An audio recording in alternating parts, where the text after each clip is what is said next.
You're listening to Glove Up or Shut Up on the Angry Marks Podcast Network.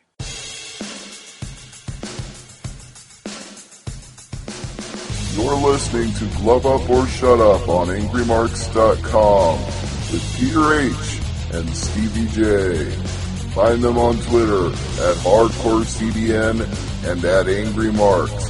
And now, for all news, reviews, and interviews in mixed martial arts, it's time for Glove Up or Shut Up from AngryMarks.com. Welcome everybody to another episode of Glove Up or Shut Up right here at AngryMarks.com. My name is Peter H. I'm joined once again by my co-host from Omaha, Nebraska, Stevie J. Good evening, Peter. We've got a very busy weekend of MMA on tap, and we've got a very special guest to help us talk about all of it. Joining us again on the show is the one and only Todd Martin. Good evening, Todd. Hey guys, I prefer to be called Todd M when I'm on your show, though. So. Got to keep with that initial, I understand. All right, we'll do that. Okay, Todd M., tell everybody where you've been for the last year, because you've changed affiliations in that time. Change affiliations. Yeah, I've joined the Henzo Gracie fight team. No, I've been doing the same stuff. I actually have started doing a weekly column for SureDog.com, so you can check that out every week. It's called The Bottom Line, and I've been enjoying doing that. And you can get my thoughts on MMA each week there. And I've also I was doing podcasts for a number of years at WrestlingObserver.com, and I'm now doing a weekly podcast instead at PWTorch.com, and I do it with Wade Keller. We have a great time. We chat all the news in pro wrestling and MMA. I really like our dynamic, and I think it's good stuff. So yeah, if you haven't checked it out, I encourage you to. And speaking of pro wrestling and MMA, since Peter and I both dabble in the pro wrestling a little bit, as you know, I want to get your real quick take on Daniel Bryan's retirement. In what sense? I know that isn't terribly helpful, but there are so many different dimensions to it. Just your overall feelings about him making the call and whether it's right for him and right for the business as a whole. It's hard for me to say what's right for him. I mean, he's making the best judgment, and it's not like, it's going to be a perfect decision in any regard, in the sense that we're still at a period where there's a lot of information we don't know about head injuries, and he's trying to wade his way through it and figure out the best course of action, just like anyone else would. And there aren't perfect answers. He's just trying to figure it out, and he's talked to a bunch of different specialists, and they've given him conflicting results and conflicting news. So he's just making the best decision for himself. I certainly can't fault him on that end, and looking out for what he thinks is best for his future. Certainly for a guy who has had such a tremendous career and is so universally regarded as a nice guy, you want to see him have a happy ending. And if there's a significant risk in him continuing to wrestle, I think it's a good thing he hung it up. And one of the things I think people are sort of down on is a feeling of incompletion because of his WWE career wrapping up before he really was able to fully get going. But, for those people that feel that way, I'd really encourage them to just go back and check out his library of work before he went to WWE, because it's pretty expansive, with tremendous feuds, tremendous wrestling matches, and all sorts of great stuff that people can check out if they haven't already. And I think I still think the best work of his career was outside WWE as opposed to in it. So there's a lot of stuff for people that may feel somewhat cheated in terms of just their personal entertainment to check out some of that stuff. Absolutely, because if it wasn't for the Ring of Honor career he had before he came to WWE, I wouldn't have been so personally invested in seeing him succeed. Although, at first I was a little concerned when they flipped his name from Bryan Danielson to Daniel Bryan. I was like, oh, they're going to try to remake him into a WWE guy. And they did, to a degree, but he still maintained everything that made him special. I think there were concessions made, so he wasn't exactly the same guy that he was before. But I think, by and large, he was able to connect with people for the same reasons he has throughout his career. That he's just a really good pro wrestler, in all senses of it. A good in-ring performer, a charismatic figure who's able to connect with the audience, a good talker. He's just a complete performer, and that shines through. And he's he rose to the top throughout his wrestling career, wherever he was, because of how good he was. And on top of all of that, just flat out a real nice guy. The kind of guy you want to see get all the way to the top and succeed to the degree that he did, because you just can't find anybody, including all of us on this podcast, with a bad word to say about him. Yeah, I mean, he's pretty universally loved, and people really have a high opinion of him who've interacted with him. And I'm no different. I've had a chance to hang out with him a few times over the years, and he was always just a super nice, smart guy. The thing that I wonder about, and I want to transition back to MMA with this, is what we're learning about concussions continues to evolve. Brain injury is not an exact science, but a lot more data has come in over the last decade. There are now very qualified doctors and movies about those doctors and a whole bunch of different range of issues that have come up as a result of that. And it makes me wonder, what does this mean for the future of mixed martial arts, where admittedly the outcome that a lot of fans desire is seeing somebody get a concussion? Yeah, I mean, certainly there's no making MMA safe. I mean, MMA is not a safe endeavor. It's about people punching each other and kicking each other in the face.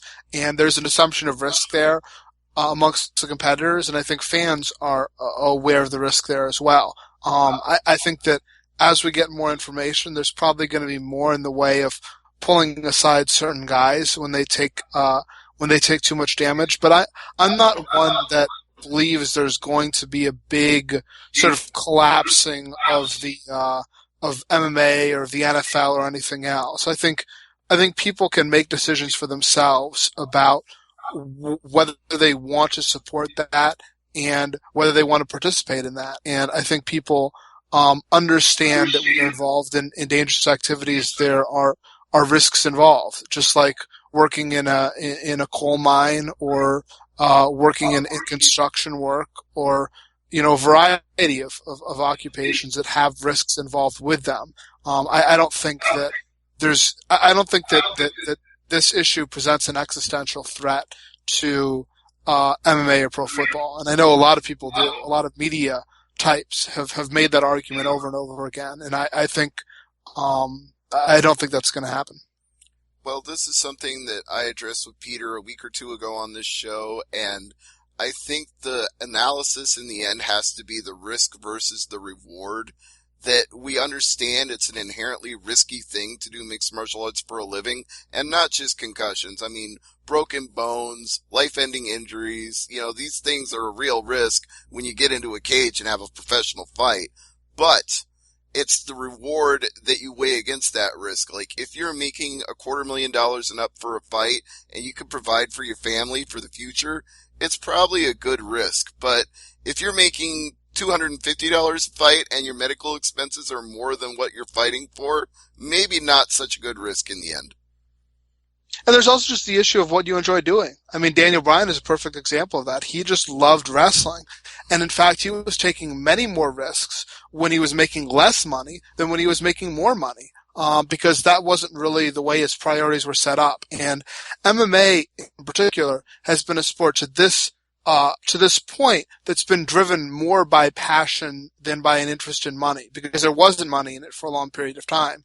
And you're starting to get a generation of fighters that get into the sport with an expectation that it's going to be a solid payday, and that's one of the key reasons they're getting in. But for a lot of people, it really was just a passion. And if it's a passion endeavor for you, that's even more of a reason to not be as, not even more reason to not be as concerned with the downsides, because you're willing to make that compromise for something that you enjoy doing.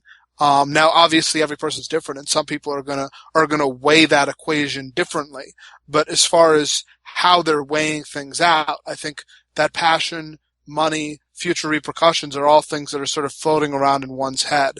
And I do want to make clear in terms of what I was saying that I do think that there are going to be some consequences over time. I think that as we learn more about this, some people are just going to say, I don't want to bother with this, and that's cool. Like there have been people that have been retired early because of the concerns about head trauma. With Bryan Stan, coming immediately to mind. And Bryan Stan was a guy that's acutely aware of this stuff because he was serving in a bunch of things that were quite dangerous, from, serving in the Army to playing football. I mean, he was involved in risky endeavors. And there are some people going to make that decision. They don't want to be involved with this. And there are other people that are going to say that they are going to be willing to get involved with this. It is personal choice in the end. And we should accept the personal choice of a fighter who chooses to take those risks, but it's going to be a situation where I think we will see more early retirements in the future, like Bryan Stan, people who just decide, I've taken enough risks for my lifetime at one point, one more might not be worth it. Like, they won't have the come to Jesus meeting that Dana White had with Chuck Liddell. I think more fighters will just opt out of fighting on their own. Yep, I think that's true. All right, Peter, let's get you back in the conversation. You've been quiet for a little bit here, so your thoughts on it and what card you want to talk about first, because we got 3 coming up this weekend. I think when it comes to Daniel Bryan, he was like the everyday indie wrestler who made it big. I mean, without Daniel Bryan, you wouldn't have Seth Rollins, so to speak. I mean, he came from that same mold. He's not the big, like, Lex Luger type build, but he can definitely work his ass off. And unfortunately, that style that brought him to the big dance at the end of his career, which is weird to say, is, the physical style led to his early retirement. It's very true, but it's not as though, what Todd said earlier still applies to this. I mean, he would have done it whether he got to the big dance or whether he was still working in those garages and gas stations that he talked about. He just loved wrestling so much that he was going to do it whether he got all the way to the big dance or not. Yeah. Well, I think with the new test they have the new test they have now, I mean, it's going to help out down the road for future wrestlers, but for the current crop we got now, I'm not sure how would pass the test. I mean, look at half the roster probably failed the multiple concussion test at this point. Yeah, well, I guess that's the other thing I wonder about too, if we're going to compare these two things, is wrestlers are taking bumps every single night, multiple nights a week. They might get a day off here or there for travel, but they're taking a lot of potential concussion risks. And when it comes to mixed martial arts, you're taking a really big risk, but you're only taking it once every 3 or 4 months, unless you're insane like Cowboy Cerrone and just take a fight every 3 weeks. So I think the risk is mitigated a little bit, except possibly in sparring. If you're sparring really hard and not wearing protective gear, you might pick up more concussions that way. It's hard to say. I'm reminded of an old WWF commercial where it basically said, WWF, we don't have an off season. And I think that's part of the problem. That may very well be. And Todd, on that note, I want to throw one to you for your opinion on this. I once interviewed an up-and-coming MMA fighter named Austin Springer who told a horror story, and I do mean that literally because I'm talking about Rick Story, and he said that in training, Rick Story would routinely try to give his sparring partners concussions, and that's the kind of thing that's hard to verify unless you get both sides of the story. But without even having that chance, Rick Story read what Austin Springer had to say and said, hey, any amateurs want to train with me? And put a smile and an LOL on it, like he thought it was funny that somebody was accusing him of causing concussions. Now, what would you say to that in terms of what I said about, is sparring a bigger risk than fighting? I mean, certainly if you're not doing it right. I mean, I think you hit the nail on the head. The issue is that over sparring over long periods of time, you can take in a lot of damage. And it's that sort of stuff that leads to a lot more damage over time than one fight where you take a lot of damage, then you can rest and heal for a long period of time. So I think as time progresses, we're going to see more in the way of smarter training, because I think it does work to mitigate against the long-term damage. And it's not just concussions, by the way, too. That's what you're talking about in the context of Rick Story. But I mean, a lot of the research in terms of the NFL has suggested that a lot of the risk comes with subconcussive blows, which is people ramming into each other over and over and over again. And they're not knocked out. They're not suffering concussion symptoms, but they're just taking head hits, and that sort of thing in sparring is the same sort of thing that can lead to long-term damage, even if you don't have that overt concussion. So that's something that's also important to be cognizant of. One other thing in terms of talking about the long-term repercussions of this is that when people talk about sort of, yanking, in terms of pro wrestling, yanking all these guys out because they all have these concussion issues, there's a long-term history of pro wrestling in this country. And it isn't one of what we've seen in certain time periods in the world of boxing, where you've got lots of people that are punch drunk. It is true that there have been some older wrestlers that have suffered Alzheimer's, but there are also a lot of old people in general that have suffered Alzheimer's. When you think about the dangers and the risks that have come, the tragedies that have come from pro wrestling over the years, the symptoms have been, the reasons have been much more painkillers and steroids. Concussions, I certainly wouldn't put it in the top two as far as the reasons for tragedies leading in the business. And we've seen only so much being done to work towards those causes. So when you talk about like concussions being this big game changer, like I just look at the history of the sport, and the history of the sport to me doesn't suggest that it's certainly a problem, but one of the big problems with pro wrestling and pro wrestlers' long-term health, I don't think so. Now, that's pro wrestling. There's a long-term history there. MMA, there isn't that history. And we'll see in the next 20, 25 years what kind of results we have from fighters. And obviously there's Gary Goodrich, who's just a terrible, terrible tragedy.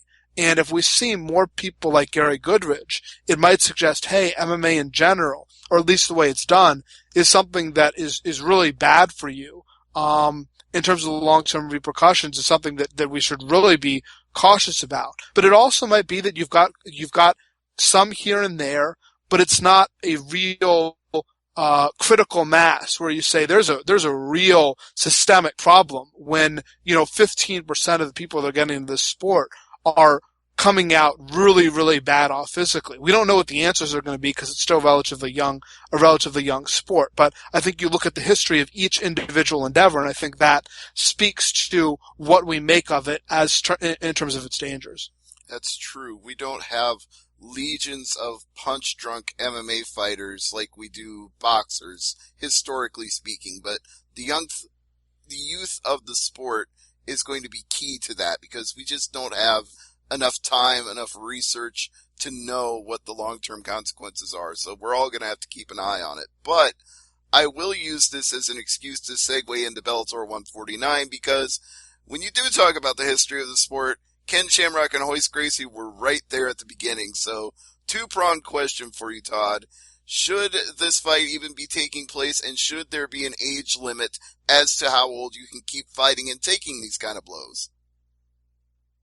What is should? I mean, I don't even know what should is. I mean, in terms of, is it good for Ken Shamrock and Royce Gracie to be out there at their ages punching each other in the head? No. It's a bad idea for their health.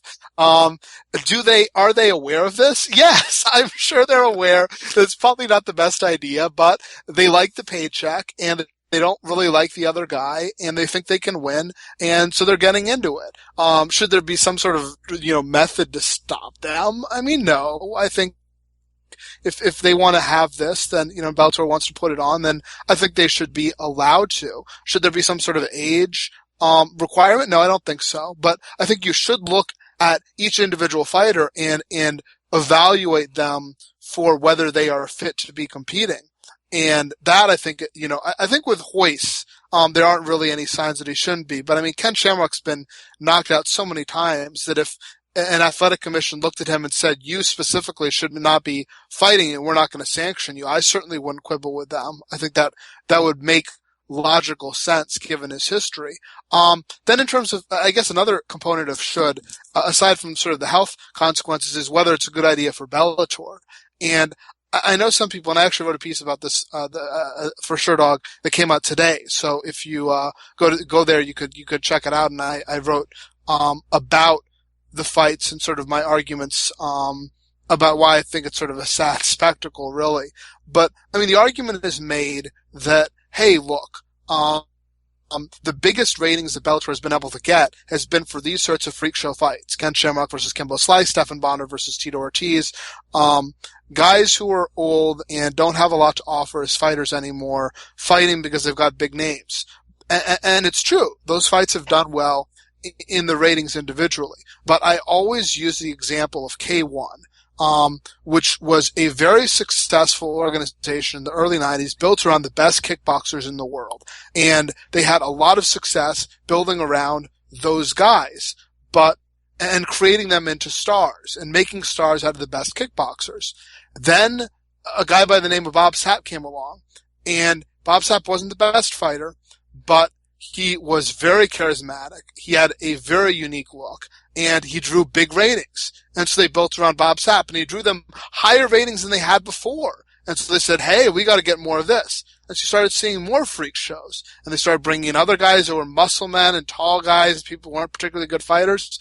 And it led to short-term rating successes because people will tune in for the freak shows.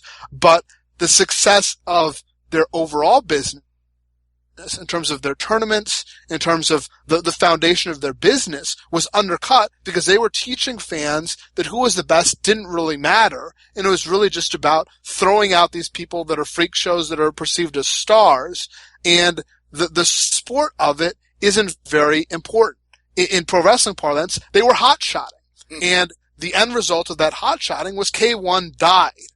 And promotions in MMA, I think, just like a pro wrestling company, needs to be aware there needs to be a foundation of the business in MMA. The foundation of the business in MMA is about people competing to prove who's the best. And if you teach your fans that who is the best does not matter, because they're just the guys that fight on the undercard while you throw in the guys who were good 15 years ago on top, people are educated, hey, it doesn't really matter whether these guys are any good anymore, because they're not the real stars. The real stars are the guys from the past. The real stars are the guys who look different, who look unusual, and it becomes very hard to create new stars, to create stars out of the best guys, and you undercut the entire foundation of your business. And we've started seeing that with Bellator. Their ratings have not been particularly good for most of their shows, with the exception of these big shows where they've got the big freak show. I don't think building around those sorts of fights is in the best interest of the company. So should they, from the business standpoint, I would argue against it, even if they draw you the best results in the extreme short term.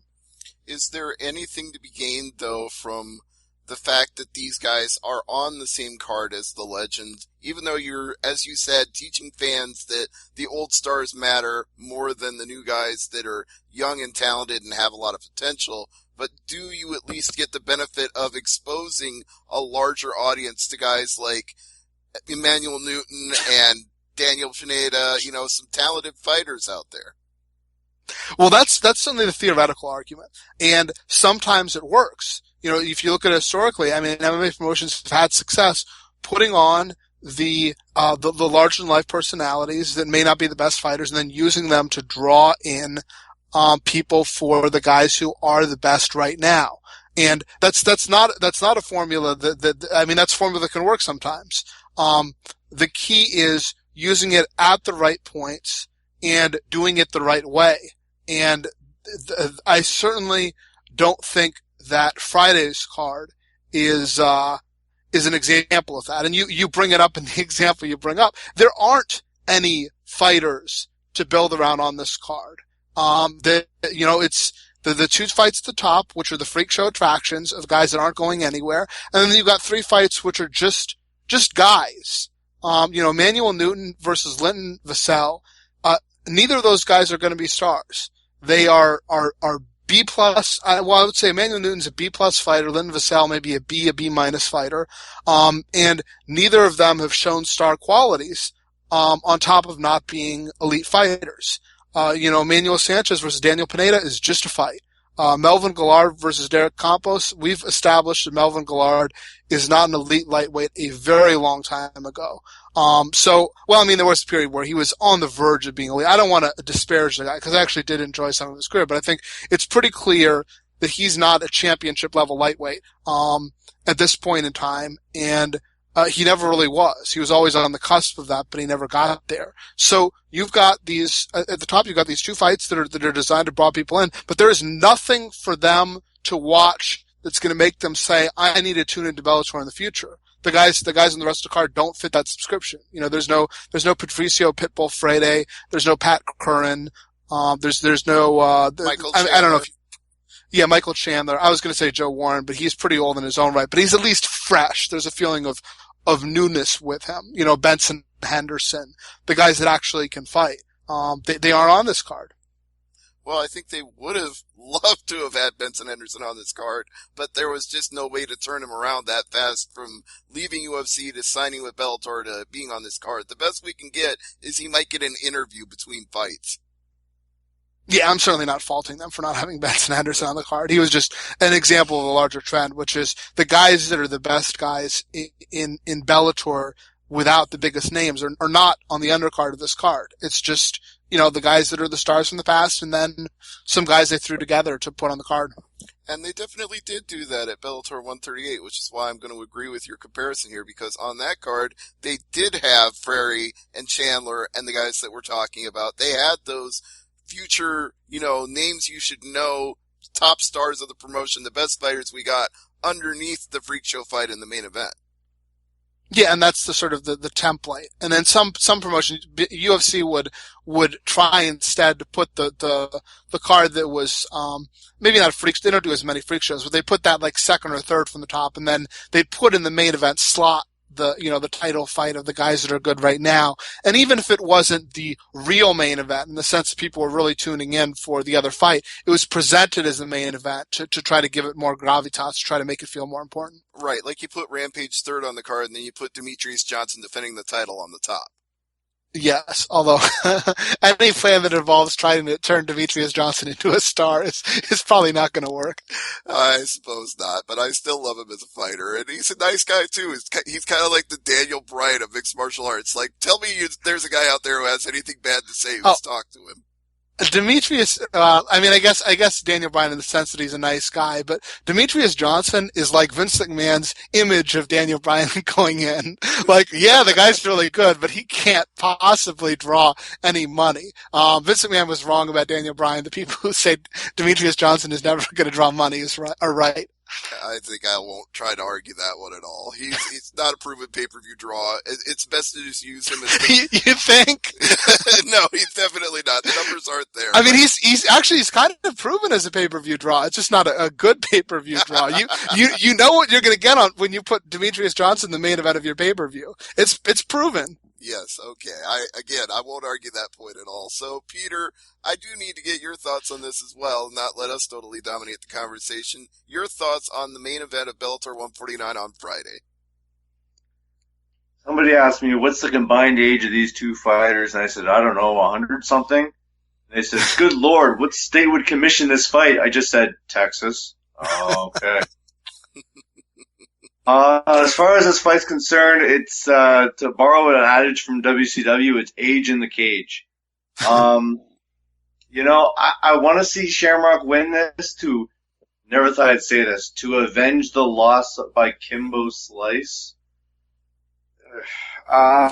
Gracie, you know, I would say the smart one has to be on Gracie though, just because Shamrock's a shell of what he used to be, and Gracie is well rested, and, you know, he's in much better shape. I think he's even going to be 20 pounds lighter, perhaps, in this fight than Shamrock, and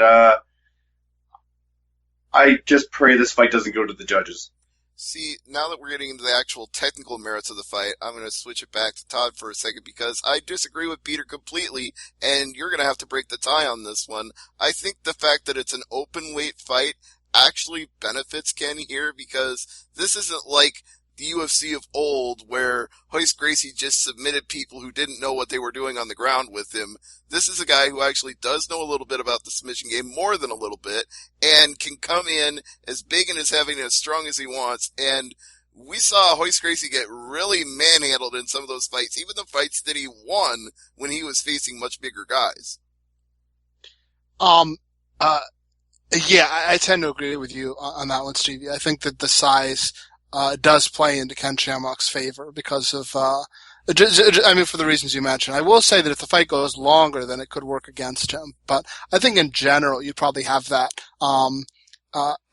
going for you. By the way, Peter brought up Age in the Cage, and I think I'm gonna tweet this out later because it's a great comparison point. I was just looking this up as we were talking, and I'm pretty sure, quickly calculating the ages, that the combined ages of Piper and Hogan when they had Age in the Cage was about 10 years younger than the combined ages of Royce Gracie and Ken Shamrock now. Yeah. Well, I will say one plus of this fight being Age in the Cage is at least the ages are relatively well matched. Whereas when he fought Kimbo Slice, there was a significant enough age difference that I just genuinely worried that Kimbo Slice was going to mess him up bad. Yeah, I think that's a very valid point. And one of the reasons I've been sort of critical of this is just sort of like ridiculous, but it's not something that gets me agitated because that exact reason. Like, the thing that really bugs me is when you have someone in there to take a beating that they shouldn't get. And that was the thing that infuriated me about Kazushi Sakuraba, who was, I mean, really, frankly, a hero of mine, that they would throw him in there with these strikers when he was, way past his prime and could barely walk. And you knew not only would he lose a fight, but he'd take a beating in the process. Whereas Ken Shamrock and Royce Gracie, neither guy's going to take a terrible beating from the other. So that's at least a positive going for it. Yeah. What's scary is that Kazushi Sakuraba is still being sent out there even today in 2015 and 16 when he really has no business doing it. Yeah, it ought to be literally criminal. They should throw someone in jail for that. Yes, but with Japan, all bets are off. It seems like there is no such rule, and if they can get any value for throwing his corpse into a ring and letting people beat on it for a while, they still do it. It's terrible. The Koreans are right about the Japanese, I tell you. You totally floored me with that one. You came at me like Don Rickles there. I don't even know what to say. In case people aren't familiar, I was a tongue firmly planted in cheek. The Japanese are fine people in spite of World War II war crimes that have not endeared them with some of their neighbors. Well, I think every country, if you go back far enough, has a history of a war crime somewhere. It's sort of inescapable. That's just human nature, unfortunately. That is true. Ours certainly does as well. Yes. So, back to mixed martial arts and not politics for a second. We do have more than one spectacle fight on this card, so we did mention Kimbo Slice and Ken Shamrock happening before. Kimbo Slice back again to face Dada 5000. It's not going to be technical, but what is it going to be, Todd? That seems like ad-libs. Sloppy. I guess, I think that Kimbo is just going to destroy this guy. I don't think he has really any business being in there, even with Kimbo Slice. So I will say this one, unlike Ken Shamrock and Royce Gracie, where it's like, it doesn't feel like there are any stakes because those two guys are so far past their prime it doesn't really matter who wins. This one, at least, it feels like there's a little bit of stakes in that, Kimbo, these guys clearly don't like each other, and I think Kimbo wants to basically try to expose him as a fraud, and Dada wants to prove that he actually can fight and that he belongs in there. So, I think there is meaning for these two guys in the context of their greater lives that adds a little bit of drama there. But yeah, I think Kimbo will make short work of this guy. I said something similar in my own preview for MMA Mania, which may be up by the time you're listening to this replay, where I said it matters to these two guys, and because it matters to them, it matters to me.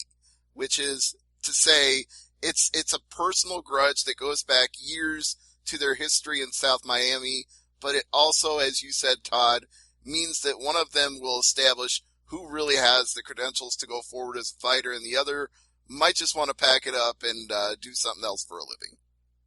Well, I think Kimbo will be fine either way. Because, Kimbo's established himself as enough of a name that even if he loses to Dada, I think there's still some traction left in him, even if he isn't very good as a fighter, because that isn't really his hook either way. But yeah, if Dada loses, that's it for him. There's nothing left for him. So it's a very important fight for him.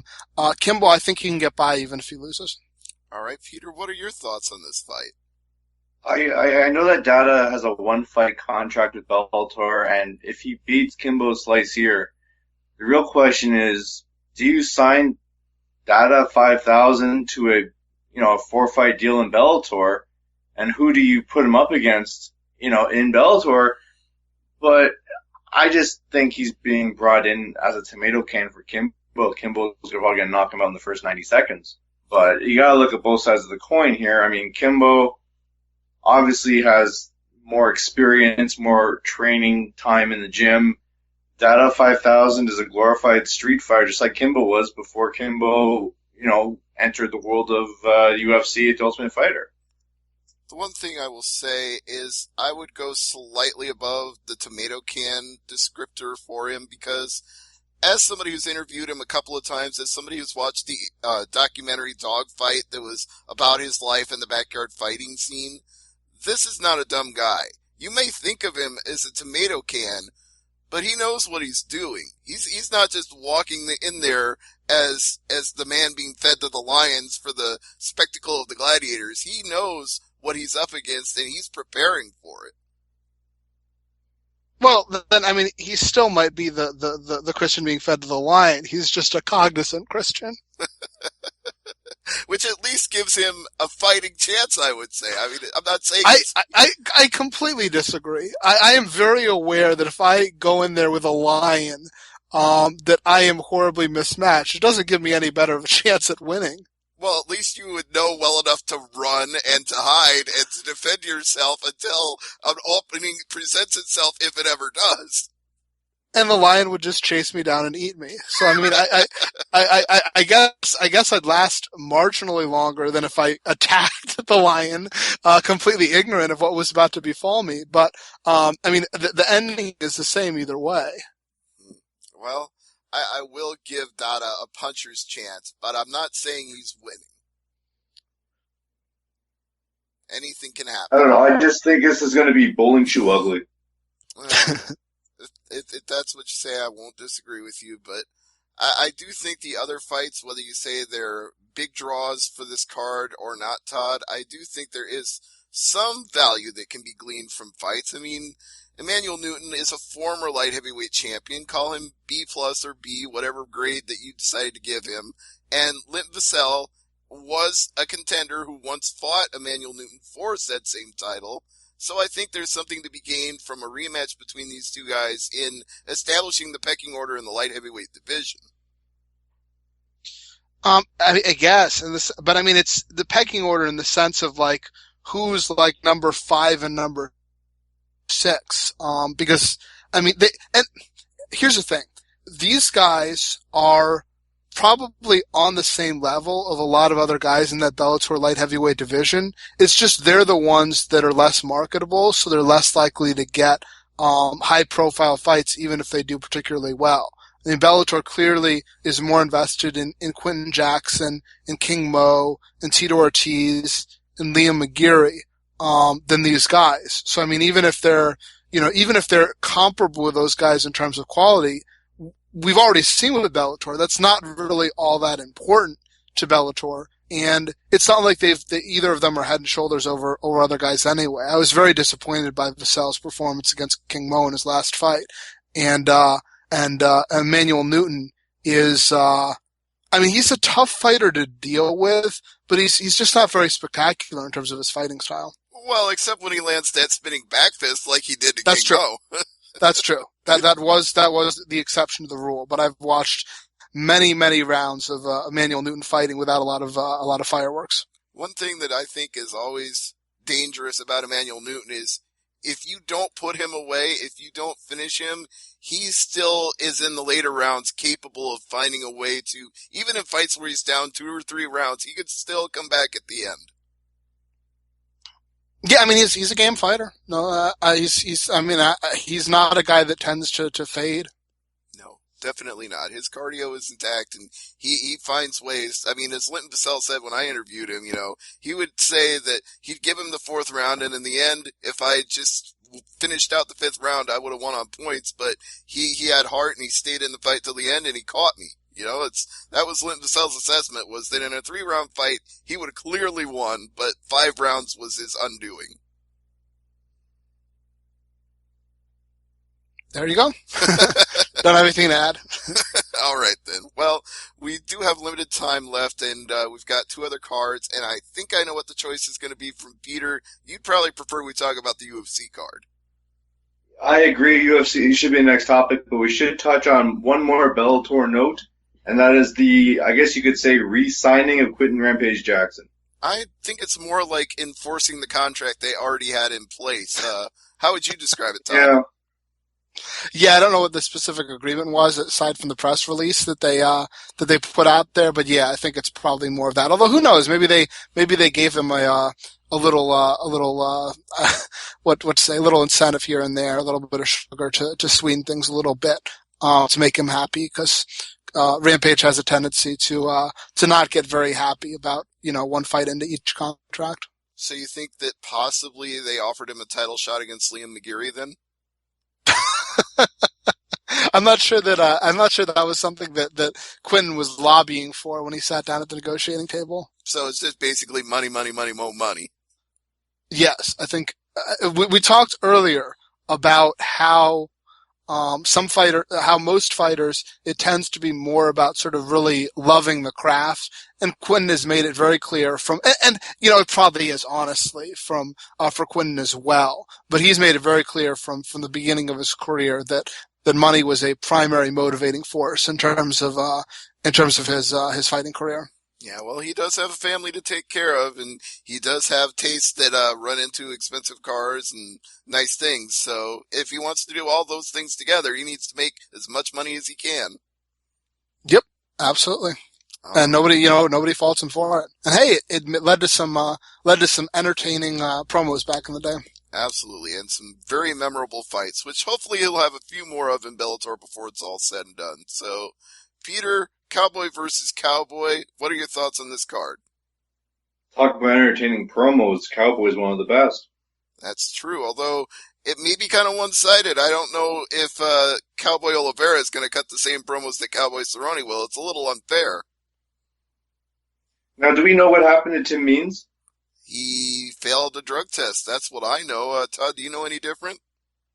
Yep, that was the call. He tried to claim that, look at my body, I wouldn't take that stuff, but that didn't prove to be particularly successful. Although I think you guys are selling Cowboy Oliveira a little bit short. He's actually known as the Brazilian Roddy Piper. He's a great promo. It's just in Portuguese, so we don't know what he's saying. That's true. If he has a good translator, maybe it comes across. But it definitely does to those fans when he fights in Brazil. So who do you think's winning this fight, Cowboy or Cowboy?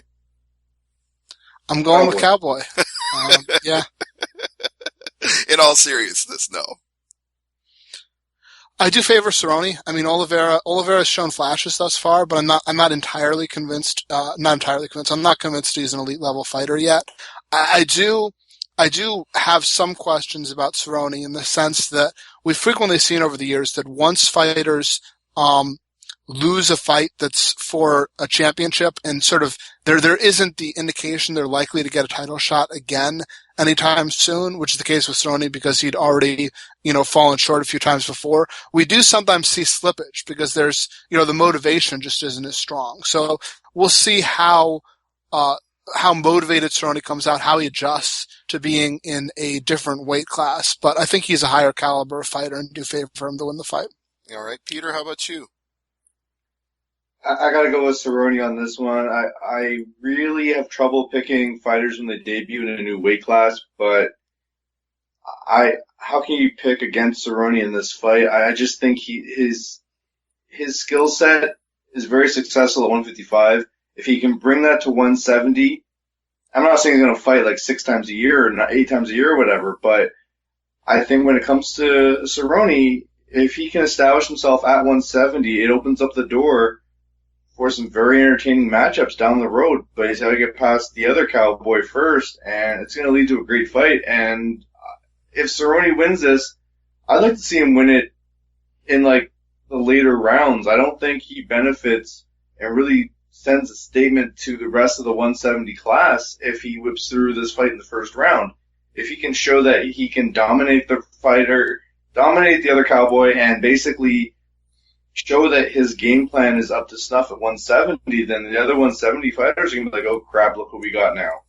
Well, the other reason that I think it's important for him to dominate at 170 is because he was such a big, tall fighter at 155, and that was perceived to be his advantage by a lot of people was, look at this huge freak show fighting at lightweight. If he's going to still be dominant at higher weight classes, he needs to put on a spectacular performance like he did at lightweight, but show that with guys that are a little closer to his size, he's still capable of being a dominant fighter. He's not going to dominate at welterweight. Let's just put that to bed. Nobody dominates at welterweight since George St. Pierre retired. That division is a nasty, nasty division.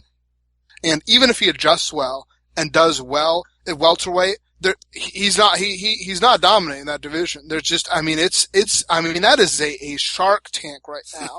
I mean, people talked about the lightweight division for years as being the best division in the sport, and rightfully so. To me, right now, welterweight is the toughest division in the sport, and the UFC is where pretty much all the best welterweights are. You know, the Ben Askren, and I guess Benson Henderson to a degree exempted. Yeah. No, you look at the top 5, even with the recent slide that Johnny Hendricks has had in a couple of fights, you're still looking at Murderer's Row from 5-1 with Hendricks, Condit, Thompson, Woodley, and McDonald, right up to the champion, Robbie Lawler, and just every time Robbie Lawler fights, it's going to be an epic, violent war that he somehow survives to the end. That just seems to be his pattern now. I know we're running late on time. Sorry, I know we're running low on time, but I do want to get Todd's thoughts about one more thing before we wrap up the show. Todd, what are your thoughts on the passing of Kevin Randleman?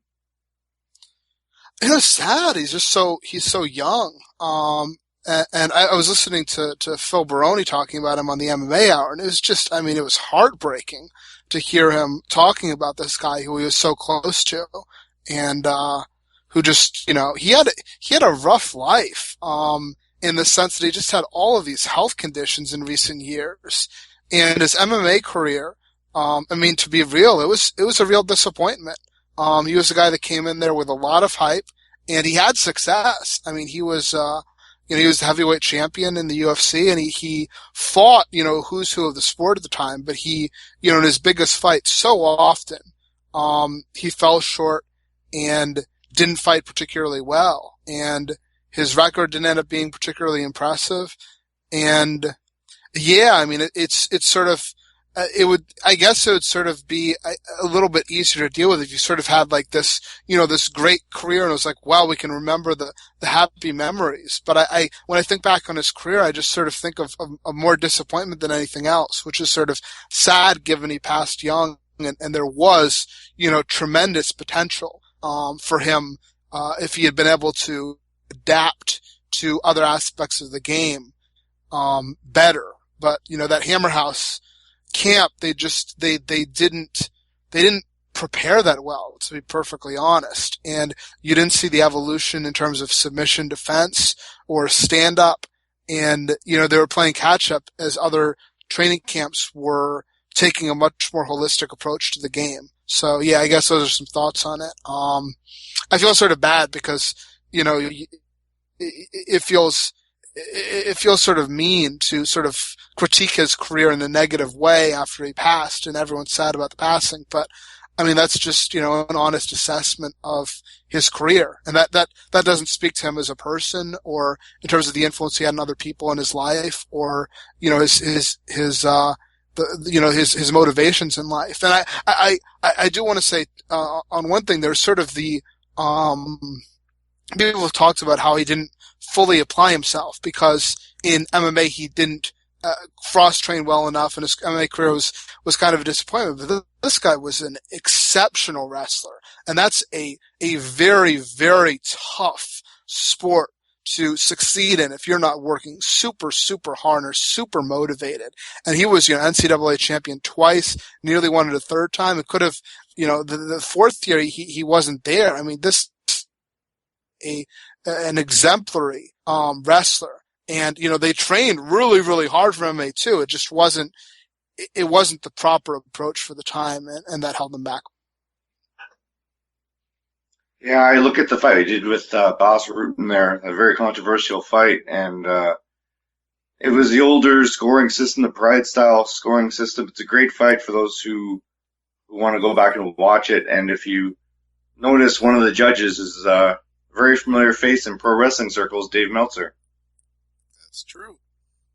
And I think that's why Dave feels this. I heard his show when he talked about the passing of Kevin Randleman. He feels it personally because he saw not only the potential that Todd talked about that he didn't always capitalize on, but his potential in charisma as a whole, because Kevin the Monster Randleman had a pro wrestling side of his personality as well, not just because of his collegiate wrestling experience, but because of his charisma, that he could go out there and do some of the things that he did, whether he'd win or lose. And in Japan, that really got him over to a big degree because, as we talked about with Bob Sapp, you don't always have to be skilled if you have a lot of charisma.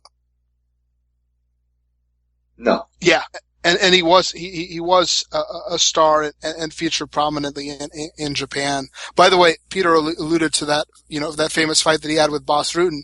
If you're looking for a smile or a little bit of enjoyment, I'd encourage you to check out. There's a great vignette that Bas Rutten and Kevin Randleman did years later in Pride. I won't spoil how it goes, but I just checked now online to see that if it was up somewhere, and it is indeed. If you just if you look in YouTube for Bas Rutten and Kevin Randleman clash, you can check out them playing off of that history in the UFC. And what I think is one of they love doing little vignettes like that, Boss and Stephen Quadros, and I think that was one of the better ones they did. Absolutely. Everybody go look that up. And before we wrap it up, go look up Todd at all of the places he's about to plug right now. Now you put the pressure on. Yeah, I mentioned earlier, do a site, a podcast every week with Wade Keller called The Fix. It's at pwtorch.com. You can be a VIP member there. A lot of great content. I encourage you to check it out. Also, write the columns for SureDog.com you can check out. And, I blog, all the pay-per-view events at, the Los Angeles Times. So you can check that out, LATimes.com, and do rankings there as well. So, I'll generally, I'll put up my rankings every month, and then I'll post it on Twitter. Todd Martin MMA. Look at all those plugs. It was tough, but I got through it. That's a fabulous set of plugs, Todd. Thank you so much, and thanks for being here tonight for Glove Up or Shut Up. I know we had to cut it short tonight, but I'm glad we could get you in, and we got to do it again much sooner. Yeah, my pleasure, guys. It was well worth the 45-minute delay to get started. Absolutely. Well, Peter, why don't you wrap us up with your closing statement as always? All right, everybody. Thanks for listening. As I always say, never leave it to the judges. Good night, everybody.